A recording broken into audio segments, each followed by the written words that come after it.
Peço aos irmãos que abram juntamente comigo no livro de Jó. Nós lemos aí 2 textos do livro de Jó e vamos ler Jó capítulo 3. Vamos ler juntos a palavra do Senhor em Jó, no capítulo 3.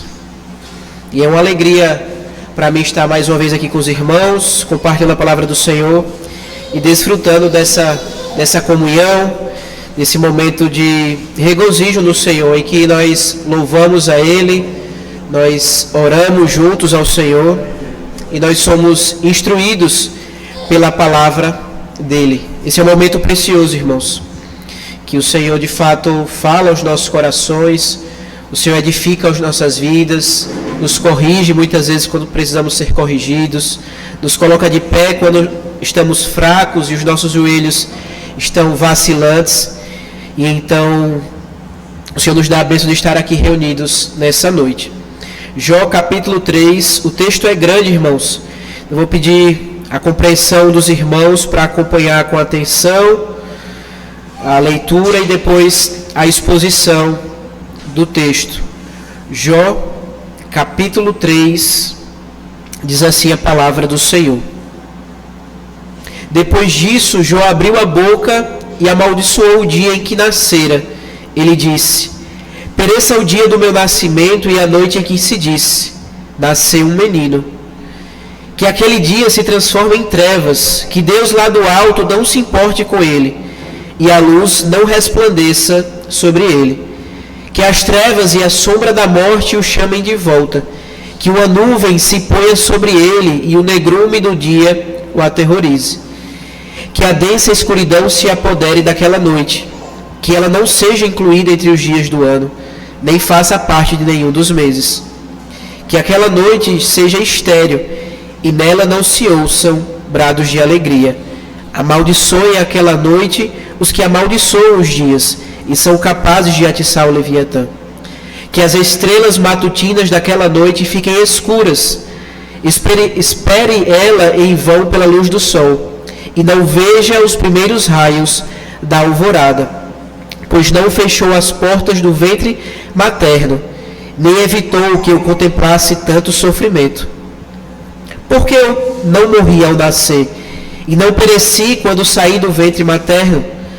Porque houve joelhos para me receberem, e seios para me amamentarem.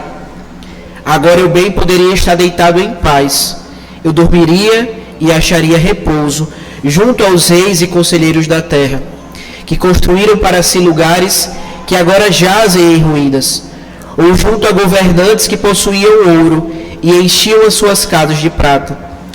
Por que não me sepultaram como criança abortada, como um bebê que nunca viu a luz do dia? Ali os ímpios já não se agitam, e ali os cansados permanecem em repouso.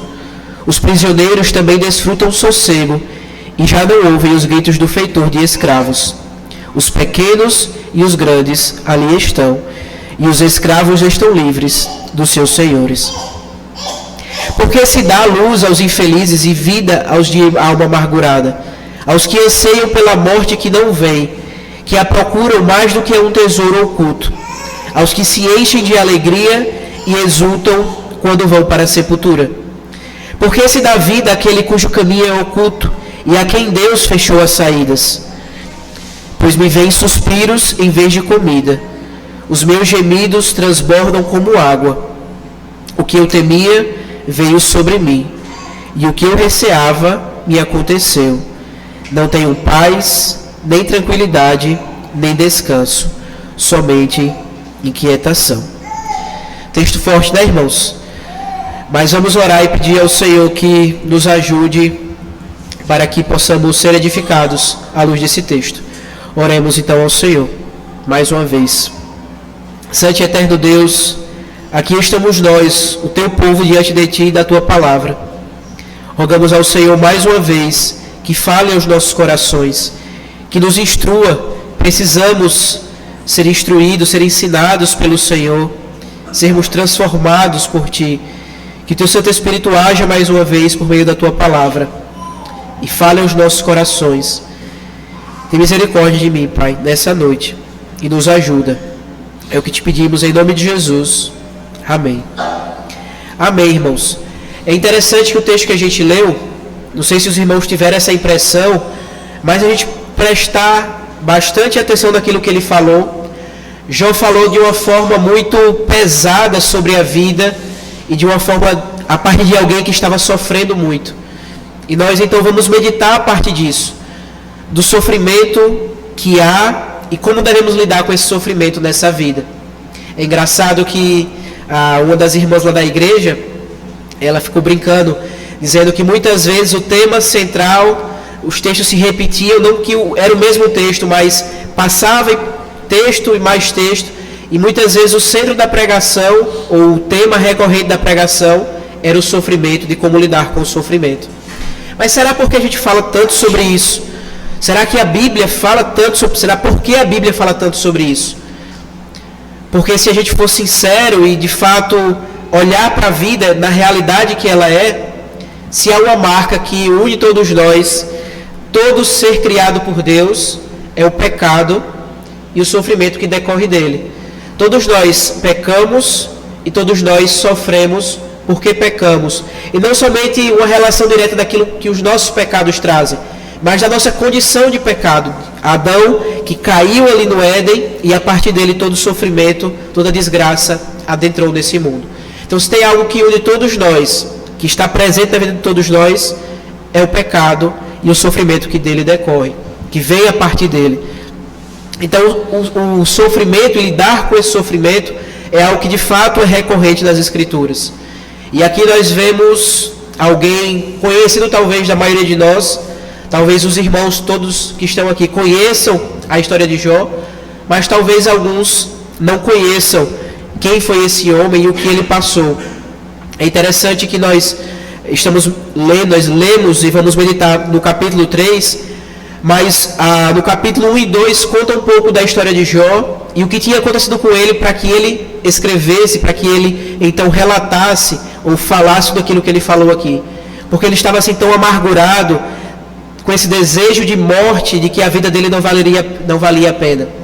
Aqui não é qualquer homem ou qualquer mulher que é alguém ingrato, alguém que não sabe lidar com o sofrimento, que está insatisfeito e que vive reclamando da vida. Jó era um homem temente ao Senhor. Foi falado sobre Jó que ele era um homem íntegro e justo. E quem falou isso foi o próprio Deus. Era alguém que temia ele e evitava fazer o mal. O Senhor vai dizer que não havia ninguém na terra como Jó. Alguém que era irrepreensível, alguém íntegro. O homem, mais uma vez ele repete isso, que temia Deus e evitava o mal. Então quem está escrevendo essas palavras de profunda angústia e desespero, é um homem que, como o próprio Deus diz, não havia ninguém na terra como ele, alguém que temia de fato ao Senhor. E Jó era um homem de fato muito abençoado por Deus em várias áreas. Jó era o homem mais rico do Oriente, ninguém tinha mais recursos financeiros do que ele. Ele tinha uma grande família, uma família abençoada pelo Senhor. Ele tinha 7 filhos e 3 filhas.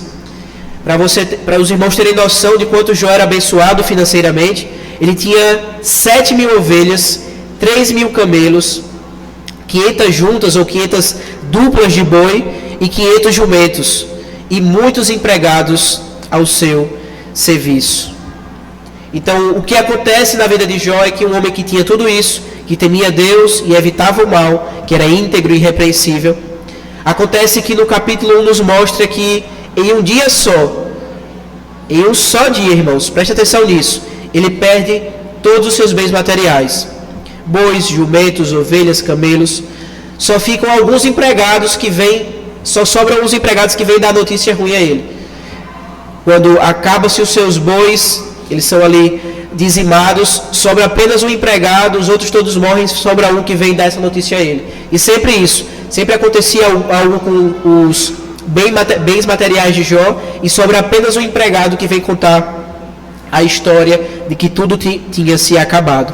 Jó perde praticamente tudo o que ele tinha materialmente. Mas a catástrofe ainda era maior que isso. Não era só isso que estava acontecendo com Jó. Naquele mesmo dia, após ele perder todos os seus bens materiais, ele perde ainda algo mais precioso. Jó perde em um só dia os seus bens materiais, mas ele perde também todos os seus filhos, os seus 7 filhos e as suas 3 filhas. Em um só dia, todos eles são retirados, todos eles morrem, e Jó então fica sem os seus bens materiais e sem os seus filhos. E como é que Jó reage a tudo isso no primeiro momento? Ao ouvir isso, Jó levanta-se, ele rasga o seu manto, ele raspa a sua cabeça, ele de fato se comove com tudo aquilo, ele sente todo o peso de tudo aquilo que tinha acontecido, mas ele então prostra o seu rosto em terra em adoração e diz uma frase bem conhecida: saí nu do ventre da minha mãe e nu partirei. O Senhor o deu, o Senhor o levou, louvado seja o nome do Senhor. E a Bíblia então vai dizer que em tudo isso Jó não pecou e não culpou a Deus de coisa alguma. Então veja que tamanho sofrimento Jó está passando e veja a reação primeira que Jó tem. Acontece é que a provação, o sofrimento na vida de Jó, ele iria além. Mesmo perdendo seus bens materiais, a sua família, os seus filhos e filhas, agora algo mais vai acontecer. Em um outro dia, Jó também teve a sua saúde grandemente afetada. A Bíblia vai nos dizer que ele tinha feridas da ponta dos pés, ou da sola dos seus pés, até o mais alto da sua cabeça. Não havia parte do corpo de Jó que não tinha sido comprometida, irmãos. Todo o seu corpo tinha feridas terríveis. Jó estava, de fato, em profundo sofrimento. Não só pelo aquilo que ele tinha perdido, mas no seu próprio corpo. Mas após acontecer tudo isso com Jó, e ser afetado na sua saúde, ele faz mais uma vez uma declaração muito profunda, daquelas que a gente deveria ter anotado em locais estratégicos para a gente lembrar sempre dessas verdades. Ele diz: a sua mulher, na verdade, ela vai confrontá-lo, ela vai dizer: você ainda mantém a sua integridade? Amaldiçoa a Deus e morra. E aí, como Jó responde, essa é a frase muito profunda a respeito de Deus e desse relacionamento dele com Deus. Ele diz: você fala como um insensata. A partir de agora, que é a parte de fato para que a gente guarde: aceitaremos o bem dado por Deus e não o mal? Em tudo isso, a Bíblia vai relatar mais uma vez: Jó não pecou com os seus lábios. Veja, irmãos, Jó tinha consciência de que tudo o que acontece na nossa vida não vem até nós ao acaso. Simplesmente aconteceu.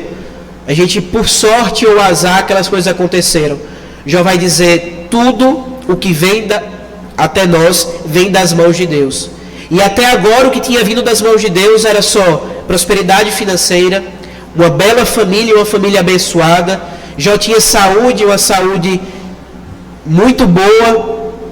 E aí ele vai dizer: essas coisas boas eu aceito da mão de Deus. Eu estou alegre e aceito tudo isso.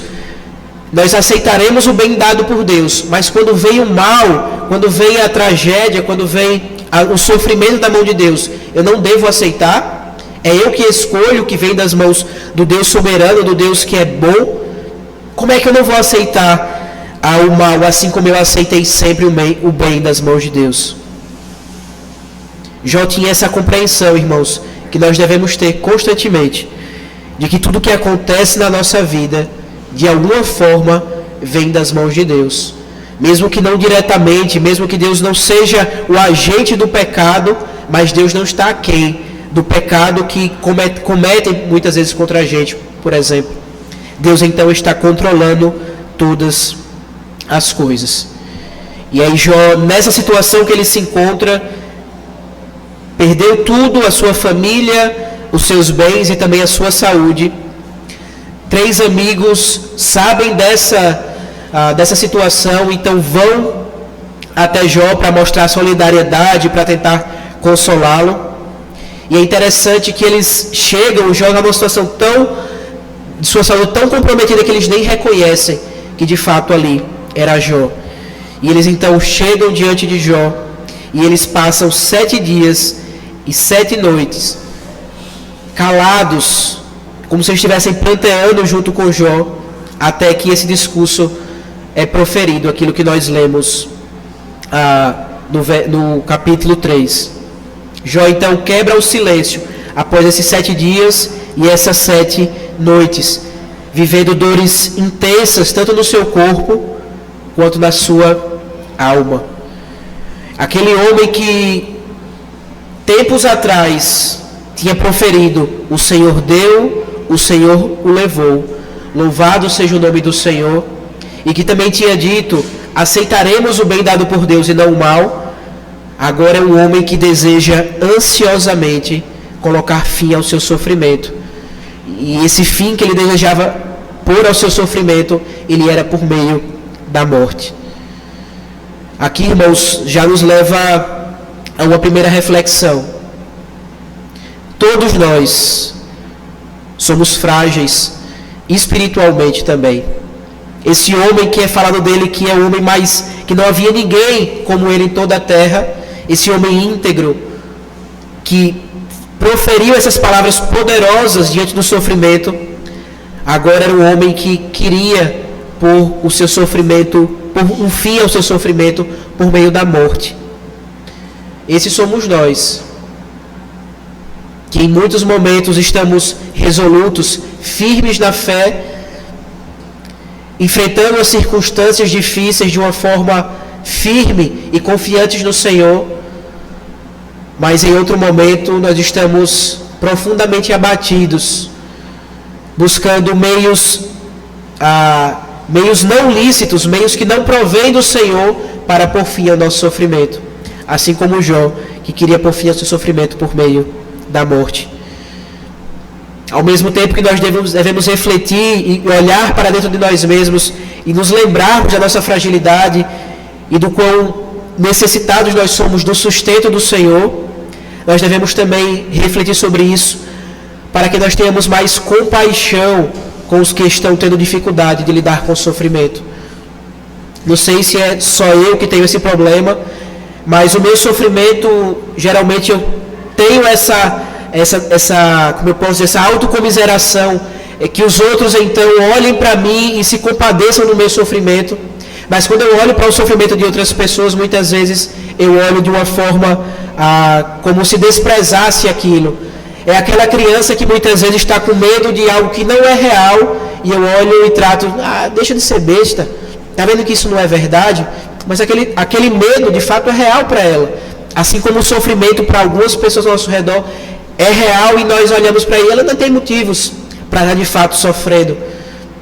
E Jó nos lembra que todos nós estamos passíveis, somos frágeis e podemos estarmos prostrados diante do sofrimento, diante de uma situação que chega até nós nessa vida. Nós devemos então ter compaixão, mais compaixão, irmãos, com o sofrimento do nosso próximo e auxiliá-lo e cuidar dele com mais compaixão, com mais paciência daquilo que o nosso irmão ou nossa irmã está passando. E aí, com isso, com todas essas verdades que nós contextuais que nós relembramos aqui, nós entramos de fato no texto. A gente vê do verso 1 ao verso 10 que Jó amaldiçoa o dia do seu nascimento, porque o seu desejo era não ter nascido. Isso é muito forte, irmãos. Jó chega a uma situação, a um ponto, que ele olha para a própria vida, ele está sofrendo a tal ponto que ele olha para a própria vida e ele deseja nem ter nascido. Ele chega ao ponto de pedir a Deus que amaldiçoe o dia que Deus deu a ele para que ele nascesse. Ele faz isso dos versos 1 até o verso 10. A gente pode lembrar disso aí no verso 3. Eu não vou reler todo o texto é grande, a gente não vai passar verso a verso, mas veja isso aí, observe isso do verso 1 ao verso 10, mas vamos lá para o verso 3. Ele vai dizer: pereça o dia do meu nascimento, e a noite em que se disse, nasceu o menino. Jó chega a reclamar no verso 10, vamos lá para o verso 10, ele diz: pois não fechou, ele está amaldiçoando o dia, a noite do seu nascimento. Ele vai dizer por que ele está amaldiçoando esse dia. Ele diz: pois o dia não fechou as portas do ventre materno, nem evitou que eu contemplasse tanto sofrimento. Jó então amaldiçoa aquele dia de uma forma como se o dia de fato fosse algo pessoal, uma pessoa. Ele diz: eu amaldiçoo a ele e peço que todos aqueles que amaldiçoem esse dia, que dessa escuridão se apodere daquele dia, porque ele não fechou as portas do ventre materno, nem evitou que eu contemplasse tanto sofrimento. Jó olha para a sua vida, toda aquela história que ele já viveu, e ele então rejeita tudo aquilo, porque ele disse que era melhor que ele tivesse a sua vida, na verdade, restringida a ponto dele nem nascer, para que ele não contemplasse tanto sofrimento. Veja que Jó se contradiz com aquilo que ele já havia falado. Ele vai dizer: como eu não vou aceitar o bem dado por Deus? Então Jó tinha desfrutado de tantos e tantos bens do Senhor, mas agora ele diz que não, a vida dele não valia a pena, porque ele está contemplando tanto sofrimento. E ele então deseja não ter nascido. Jó rejeita, irmãos, toda a sua vida por causa daquele momento de terrível aflição. Agora eu peço aos irmãos que imaginem comigo. Imaginem que de fato Jó não tivesse nascido. Como seria esse mundo sem o nascimento de Jó? Nem aqui, refletindo sobre isso, a gente estaria.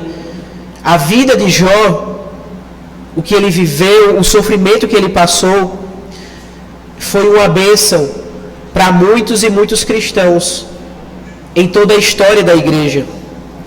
E mais do que isso, para aquelas pessoas que viviam, que tiveram o privilégio de conviver ali com Jó. Ele de fato era, como o Senhor nos disse, um homem íntegro e justo, que temia Deus e evitava fazer o mal. Imagina quantas pessoas ao seu redor não foram abençoadas por meio de Jó. Quantas pessoas não conheceram ao Senhor por meio de Jó. Quantas pessoas que não tiveram muitas vezes o seu sofrimento aliviado por meio de Jó. As pessoas que estavam ao seu redor e as que a sua influência, Jó era um homem conhecido em todo o Oriente. A sua influência poderia alcançar e que pessoas conheceram a Deus por meio dele. Mas Jó então rejeita tudo isso, tudo aquilo que o Senhor fez por meio da vida dele, para abençoar outras pessoas, por causa daquele terrível momento de aflição. E você, provavelmente, se você for parecido comigo, você não é assim tão bom, ou como no ditado popular, você não é essa Coca-Cola toda, assim como Jó. Mas ainda assim, se você é um crente de fato no Senhor, você tem representado Deus nesse mundo, e você com certeza já foi instrumento de Deus na vida de alguém, e ainda será. Então lembre-se disso, irmãos, no momento do sofrimento, a ponto de você achar que a sua vida não vale a pena ou que ela não tem nenhum valor. Lembre-se disso, que a sua vida já foi e ela ainda será um instrumento de bênção para a vida de outras pessoas. A gente precisa lembrar disso, porque o sofrimento, ou nós, quando estamos passando pelo sofrimento, tendemos a ser muito egoístas. E parece que nada disso, nada do que Deus tem feito através de nós, ou nada do que Deus já fez na nossa vida, importa. A única coisa que importa é sermos aliviados do nosso sofrimento. E era isso que Jó desejava. Mas ele não tinha como voltar no tempo e não ter nascido. Então o que ele deseja é de fato agora, naquele momento, deixar de existir. E a gente vê isso aí dos versos 11 ao verso 24. E do verso 11 ao 24 nós vemos que Jó inveja os que estão mortos, e ele então deseja a morte. Veja a que ponto Jó chegou, irmãos. Ele inveja aqueles que estão mortos, e ele deseja a morte. E Jó não está invejando e desejando uma vida no céu. Ele está falando de fato da morte. Quando eu li esse texto pela primeira vez, eu disse: rapaz, que texto poderoso. Jó falando do céu, de que iguala as pessoas, de que a criança e os poderosos estão no mesmo lugar. Mas Jó não está falando do céu ou dessa vida gloriosa com o Senhor. Ele está falando da morte mesmo, da situação de você deixar de existir, e que ali, ou deixar de ter vida, e ali todas as pessoas se igualam. E Jó deseja isso. Jó deseja a morte. E a gente vê que ele começa nos versos 11 e 12, desejando a morte, que a morte tivesse vindo até ele já após o seu nascimento. Ele chega à conclusão, certo, se meu nascimento não foi impedido, mas por que eu não morri logo depois que eu nasci? É isso que ele fala no verso 11, ele diz, por que eu não morri ao nascer e não pereci quando saí do ventre materno? Já vai chegar ao ponto de questionar, porque houve pessoas que receberam ele, que acalentaram ele, e porque houve seios que amamentaram a ele, porque houve alimento para ele. Ele diz, era melhor que nada disso tivesse acontecido e eu ter morrido logo após o meu nascimento.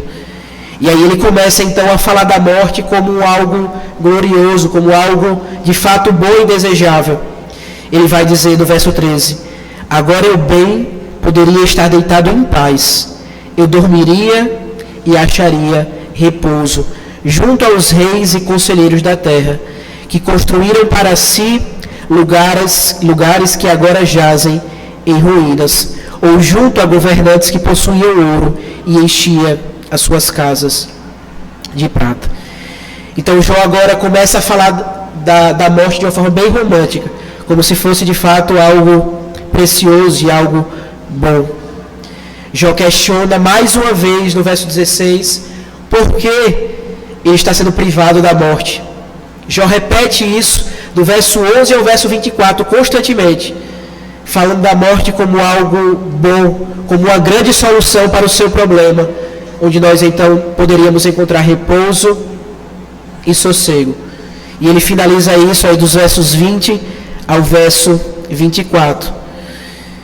Veja, irmãos, que Jó não se dirige ao Senhor, mas ele coloca essas palavras como uma forma de reflexão, e ele diz, por que se dá luz aos infelizes e vida aos de alma amargurada, aos que anseiam pela morte que não vem, que a procuram mais do que a um tesouro oculto, aos que se enchem de alegria e exultam quando vão para a sepultura? Jó questiona, por que as pessoas que desejam morte, aquelas que não têm mais alegria nessa vida, a elas é concedido vida? Por que se dá luz àqueles que estão infelizes? Por que se dá vida àqueles que exultam e que se alegram se forem para a sepultura e provarem da morte? Por que isso é feito? Ele não questiona diretamente ao Senhor, mas esse questionamento é indireto ao Senhor. Porque é o Senhor, e Ele sabe disso, quem dá vida e quem restringe a vida. Ele questiona e ele finaliza no verso 24, dizendo qual é a condição dele. Ele diz, pois me vêm suspiros em vez de comida, e os meus gemidos, eles transbordam como água. Essa é a situação que Jó se encontra, de profundo sofrimento. E ele então finaliza dos versos 25 ao verso 26, dizendo como é que está o seu coração diante de tudo isso. Ele diz, o que eu temia veio sobre mim, o que eu receava me aconteceu. Eu não tenho paz, nem tranquilidade, nem descanso, somente quietação. Essa é a vida que eu tenho vivido, uma vida sem paz, sem tranquilidade, sem descanso, somente inquietação. E talvez seja o que você está sentindo hoje, ou o que você vai sentir em algum momento. É interessante, irmãos, eu estava conversando com uma irmã, junto com a minha esposa, e ela é alguém que, se qualquer um de nós olhasse externamente para a vida dela, todo mundo diria, essa é a vida que eu quero ter. É uma pessoa com muitos e muitos recursos financeiros, que de fato tem mais do que, diria, 90 e tantos por cento da sociedade. Provavelmente a maioria de nós desejaria estar na condição financeira que ela está. Mas uma situação específica, dentro do seu casamento, ela que se converteu depois que era casada, e o seu esposo ainda não é crente, uma situação que ela está vivendo ali dentro, está trazendo a ela profundo sofrimento, uma angústia. E essa é a dinâmica da nossa vida. Pode ser que você olhe para outras pessoas que aparentam uma grande felicidade, que a vida dela é muito boa, provavelmente é porque você não conhece bem a vida dela, ou porque ela está sufocando muito das coisas que levariam ela a sofrimento. É muitas vezes isso que a gente faz. A gente busca refúgios em outras coisas, em bebidas. É isso que o mundo faz. Refúgio em bebida, em drogas, em imoralidade sexual e várias outras coisas para sufocar a realidade da vida. Eu estava falando isso com ela e dizendo que se a gente fosse sincero, se a sociedade, se os seres humanos eles fossem sinceros consigo mesmo, eles de fato viveriam em profundo sofrimento e profunda angústia. A gente não tem condições, irmãos, de dizer que a gente vai terminar esse culto vivos, ou que a pessoa que está ao nosso lado, que nós amamos, a gente pode garantir que ela vai chegar até o fim desse culto vivo. A gente não pode garantir quase nada ou nada nessa vida. Se a gente pensasse nessa verdade, isso, tirando Deus da equação, isso deveria nos levar de fato ao desespero. A gente não tem certeza nenhuma do daqui a pouco, não é nem do amanhã. Então a vida de sofrimento, ela está própria, vamos assim dizer, ela está presente na vida de todos nós. É claro que em alguns momentos mais intenso, a ponto de nos desesperarmos, como aqui aconteceu a Jó, mas em outros momentos, se a gente for sincero e olhar para a vida como ela é de fato, ele está lá sempre presente. Mas como é que nós vamos lidar com isso? Como é que será que Jó tem alguma coisa para nos instruir aqui de tudo aquilo que ele já falou até agora? No verso 25 ele vai dizer: o que eu temia veio sobre mim, o que eu receava me aconteceu. É como se Jó refletisse sobre isso. É como se Jó pensasse que em algum momento essas coisas poderiam ser retiradas dele. Porque é possível, irmãos. Não tem nada nessa vida, não tem bens materiais, não tem saúde, não tem qualquer outra coisa daquelas que Jó perdeu, que o Senhor nos garante que nós teremos até o fim dela. Nós estamos com saúde hoje, mas pode ser que o Senhor nos retire amanhã. Nós podemos estar com a condição financeira até que estabilizada, mas amanhã a coisa pode dificultar, a coisa pode mudar. O Senhor não nos prometeu que essas coisas não nos aconteceriam. E é por isso que nós devemos nos preparar para essas coisas, para esse sofrimento. Refletir de como o nosso coração está apegado ou não diante dessas coisas. E talvez por isso, por Jó pensar, se recear ou temer que essas coisas acontecessem sobre ele, talvez por pensar e meditar nessas coisas, se preparar para esse dia, para o sofrimento, é que Jó teve uma reação tão piedosa como vimos ali no começo. Talvez por isso que Jó falou aquelas coisas maravilhosas. O Senhor deu, o Senhor tomou. Bendito seja o nome do Senhor. Eu vim nu a esse mundo, nu eu voltarei. Ou então, como ele disse, aceitaremos somente o bem dado por Deus e não ao mal. Talvez Jó bradou todas essas coisas e tinha isso no coração porque ele se preparou para isso. Ele refletia, ele temia, ele receava, ele pensava sobre esse assunto. Talvez por isso, por pensar nisso e por se preparar para o sofrimento, Jó teve uma reação honrada também no meio do desespero.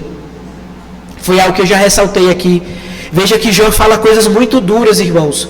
Mas Jó parece um homem de fato temente ao Senhor. Ele não tem coragem de nenhum momento ele dizer, ele bradar essas palavras para Deus, como se ele estivesse reclamando diretamente de Deus.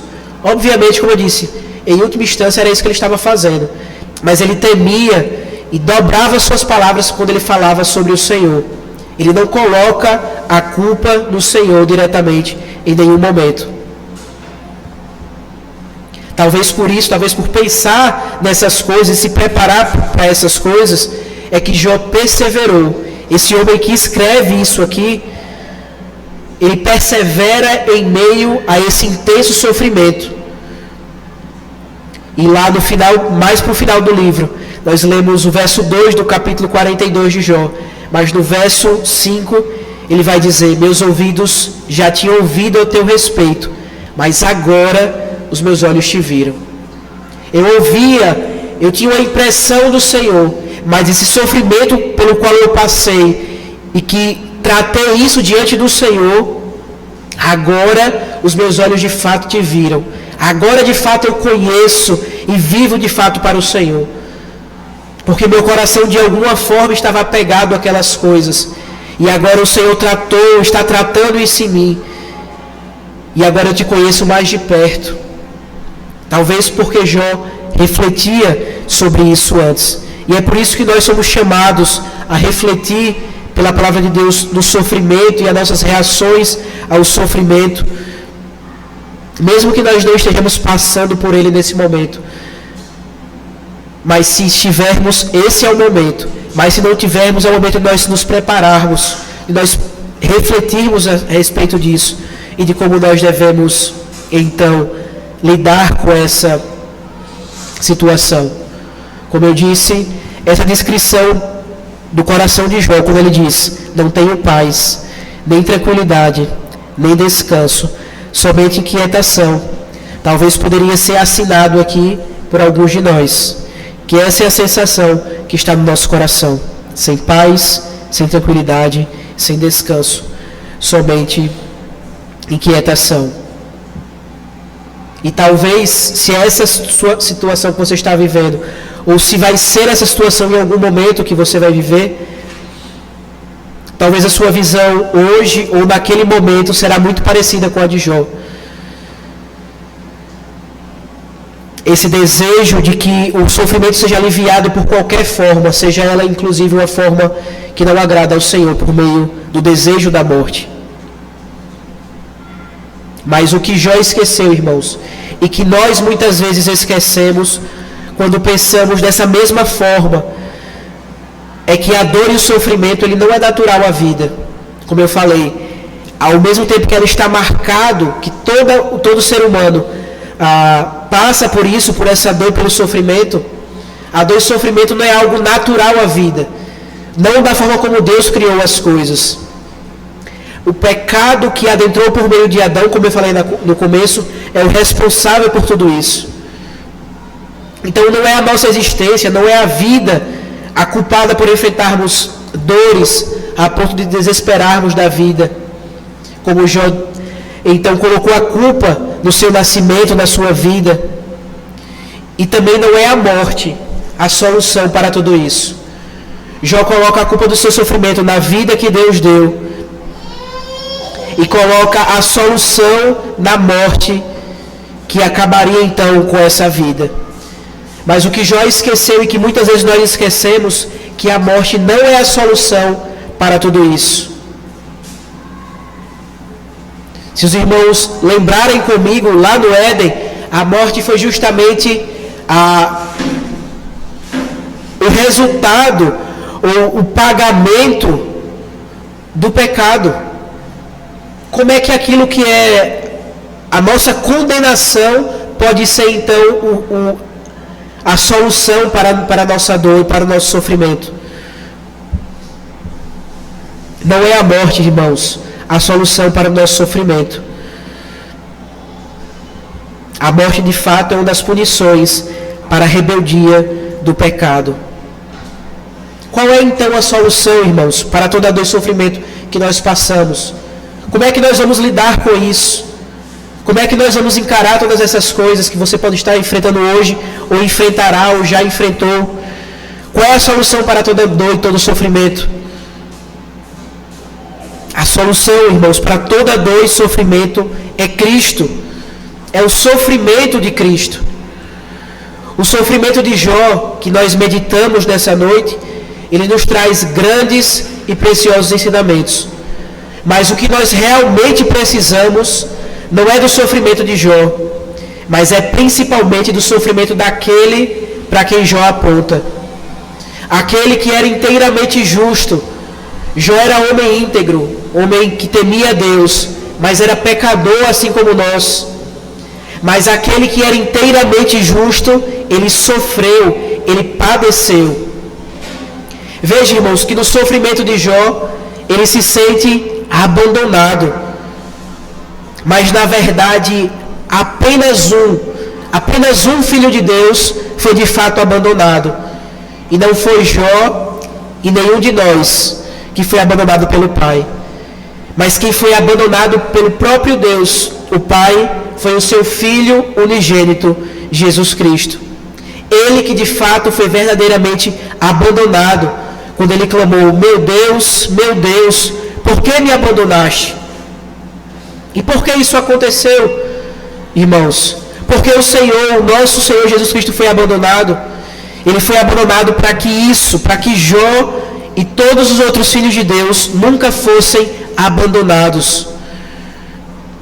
Jó sofreu para se aproximar de Deus, mas Cristo sofreu para que nós, eu e cada um de vocês, pudesse ser aproximado de Deus. E é por causa do sofrimento de Cristo que nós temos a certeza de que o nosso sofrimento, ele terá um fim. Não é a morte que dará fim ao nosso sofrimento, mas é o Senhor Jesus Cristo que dará fim ao nosso sofrimento. Mas enquanto esse fim não chega, Cristo é aquele que sofre conosco e se compadece de nós. Não pense em nenhum momento, irmãos, não pensemos em nenhum momento que Cristo é indiferente aos nossos sofrimentos.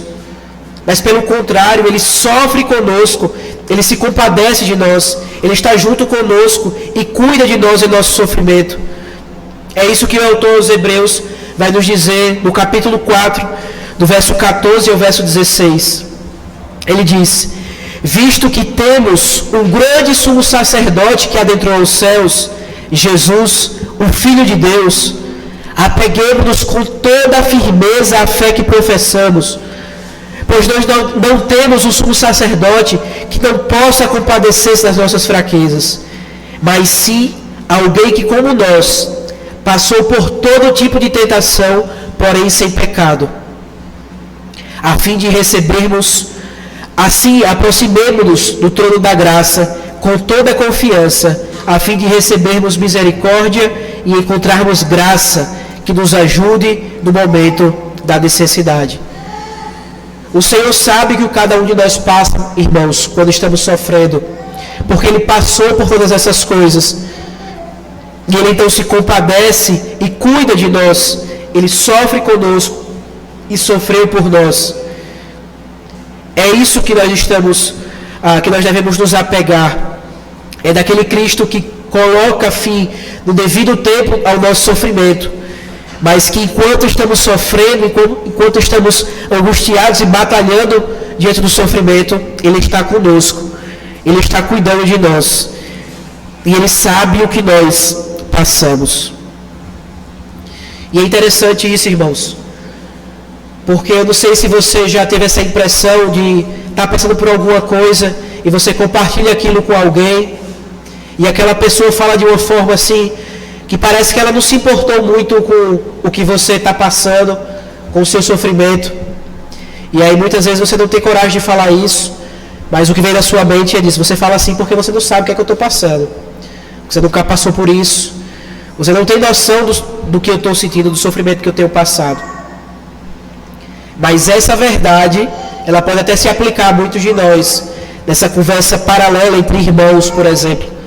Mas essa verdade, ela não se aplica de forma nenhuma ao nosso Senhor Jesus Cristo. Ele sabe o que cada um de nós passa. Ele sabe porque Ele passou por todas essas coisas. E como o texto nos diz, Ele se compadece de nós. E eu gostaria de encerrar essa pregação com uma citação do pastor Mark Jones. Ele diz o seguinte, irmãos: me deixe falar a respeito da glória do cristianismo. Esse mundo está cheio de sofrimento, dor, tristeza e agonia. O que é que o budismo fala sobre isso? O que é que o islamismo fala sobre isso? O que é que o hinduísmo fala sobre isso? Ou que qualquer outra religião fala sobre isso? Sobre esse sofrimento, sobre essa dor, essa tristeza e essa agonia. Ele vai dizer: essas religiões não se comparam ao cristianismo. O nosso Deus não permaneceu no céu olhando para baixo e dizendo: isso está muito ruim. mas Ele entra no nosso sofrimento e sofre mais do que nós podemos sofrer. Nós não podemos apontar o dedo para Deus e dizer: você não sabe. Nós somente podemos abrir os nossos braços para Deus e dizer: você sabe. E nós te louvamos porque você sabe. Nós te amamos porque o Senhor sabe de tudo o que nós estamos passando. Porque o Senhor passou pelas mesmas coisas. Qualquer outra religião pode dizer isso? Essa é a glória, a grande glória do cristianismo, irmãos. É a verdade do Senhor, que vê esse mundo em tragédia, esse mundo que está afundado em profundo sofrimento, dor, tristeza e agonia. Mas que aconteceu isso por causa do nosso próprio pecado. E então o Senhor olha para todas essas coisas e diz, Ele não somente diz: isso está muito ruim, mas Ele entra no nosso sofrimento e sofre mais do que nós podemos sofrer. É isso que nos dá esperança, irmãos, no meio do nosso sofrimento. É que nós não estamos sozinhos. O Senhor é aquele que soluciona o nosso sofrimento, quando Ele dará fim a todas essas coisas. Mas enquanto isso, Ele está conduzindo todas as coisas, inclusive o nosso sofrimento, para o nosso bem, para que sejamos transformados à imagem dEle. E que então, ao final de um grande período de sofrimento, nós possamos falar como o salmista, no Salmo 119. Ele diz: foi-me bom ser afligido pelo Senhor, porque aprendi a amar os teus decretos. Que o sofrimento seja essa grande escola que nos leva para Cristo e nos faz refugiar nele e nos apegarmos a Ele. Que Deus assim então nos abençoe, irmãos, e que penetre essa palavra e guarde em nosso coração, para que nós então tratemos os nossos sofrimentos, seja nesse momento ou em outro momento que isso vier a acontecer conosco. Que o Senhor tenha misericórdia de nós e nos abençoe. Vamos orar.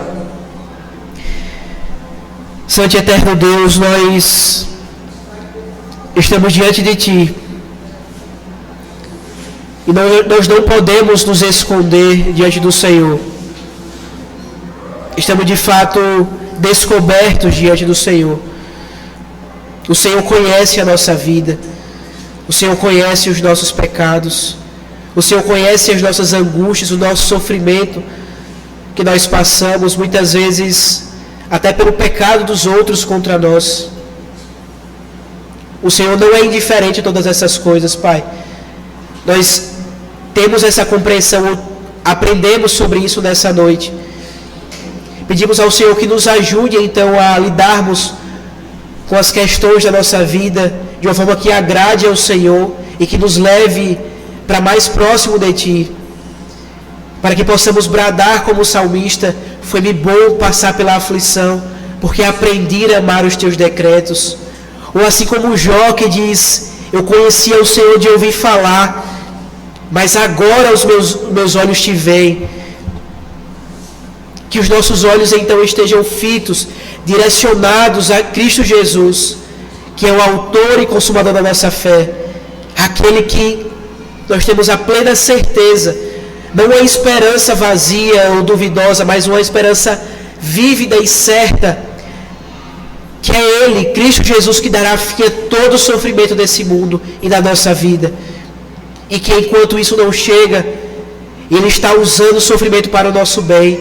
Ele está sofrendo conosco, Ele está se compadecendo de nós e tratando o nosso coração.